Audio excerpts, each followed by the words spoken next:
आज हम आपको सुनाने जा रहे हैं करवा चौथ की संपूर्ण व्रत कथा। बहुत समय पहले की बात है। एक साहूकार के 7 बेटे और उनकी एक बहन करवा थी। सभी सातों भाई अपनी बहन से बहुत प्यार करते थे, यहाँ तक कि वे पहले उसे खाना खिलाते और बाद में स्वयं खाते थे। एक बार उनकी बहन ससुराल से मायके आई हुई थी। शाम को भाई जब अपना व्यापार व्यवसाय बंद कर घर आए तो देखा उनकी बहन बहुत व्याकुल थी।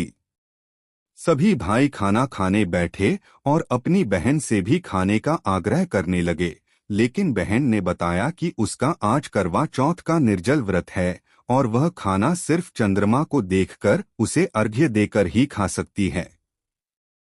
चूंकि चंद्रमा अभी तक नहीं निकला है, इसलिए वह भूख प्यास से व्याकुल हो उठी है। सबसे छोटे भाई को अपनी बहन की हालत देखी नहीं जाती और वह दूर पीपल के पेड़ पर एक दीपक जलाकर चलने की ओट में रख देता है। दूर से देखने पर वह ऐसा प्रतीत होता है कि जैसे चतुर्थी का चांद उदित हो रहा हो। इसके बाद भाई अपनी बहन को बताता है कि चांद निकल आया है, तुम उसे अर्घ्य देने के बाद भोजन कर सकती हो। बहन खुशी के मारे सीढ़ियों पर चढ़कर चांद को देखती है, उसे अर्घ्य देकर खाना खाने बैठ जाती है। वह पहला टुकड़ा मुंह में डालती है तो उसे छींक आ जाती है। दूसरा टुकड़ा डालती है तो उसमें बाल निकल आता है और जैसे ही तीसरा टुकड़ा मुंह में डालने की कोशिश करती है तो उसके पति की मृत्यु का समाचार उसे मिलता है। वह बौखला जाती है। उसकी भाभी उसे सच्चाई से अवगत कराती है कि उसके साथ ऐसा क्यों हुआ। करवा चौथ का व्रत गलत तरीके से टूटने के कारण देवता उससे नाराज हो गए हैं और उन्होंने ऐसा किया है। सच्चाई जानने के बाद करवा निश्चय करती है कि वह अपने पति का अंतिम संस्कार नहीं होने देगी और अपने सतीत्व से उन्हें पुनर्जीवन दिलाकर रहेगी। वह पूरे 1 साल तक अपने पति के शव के पास बैठी रहती है, उसकी देखभाल करती है। उसके ऊपर उगने वाली सुईनुमा घास को वह एकत्रित करती जाती है। 1 साल बाद फिर करवा चौथ का दिन आता है।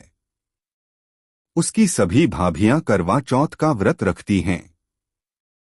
जब भाभियां उससे आशीर्वाद लेने आती हैं तो वह प्रत्येक भाभी से यम सुई ले लो, ये सुई दे दो, मुझे भी अपनी जैसी सुहागिन बना दो, ऐसा आग्रह करती है। लेकिन हर बार भाभी उसे अगली भाभी से आग्रह करने का कह चली जाती है।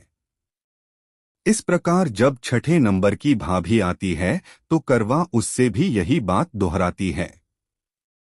यह भाभी उसे बताती है कि चूंकि सबसे छोटे भाई की वजह से उसका व्रत टूटा था, अतः उसकी पत्नी में ही शक्ति है कि वह तुम्हारे पति को दोबारा जीवित कर सकती है।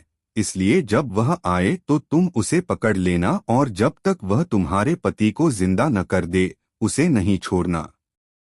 ऐसा कहकर वह चली जाती है। सबसे अंत में छोटी भाभी आती है। करवा उनसे भी सुहागिन बनने का आग्रह करती है, लेकिन वह टालमटोली करने लगती है। इसे देख करवा उन्हें जोर से पकड़ लेती है और अपने सुहाग को जिंदा करने के लिए कहती है। भाभी उससे छुड़ाने के लिए नोचती है, खसोटती है, लेकिन करवा नहीं छोड़ती है। अंत में उसकी तपस्या को देख भाभी पसीज जाती है और अपनी छोटी अंगुली को चीरकर उसमें से अमृत उसके पति के मुंह में डाल देती है। करवा का पति तुरंत श्री गणेश कहता हुआ उठ बैठता है। इस प्रकार प्रभु कृपा से उसकी छोटी भाभी के माध्यम से करवा को अपना सुहाग वापस मिल जाता है।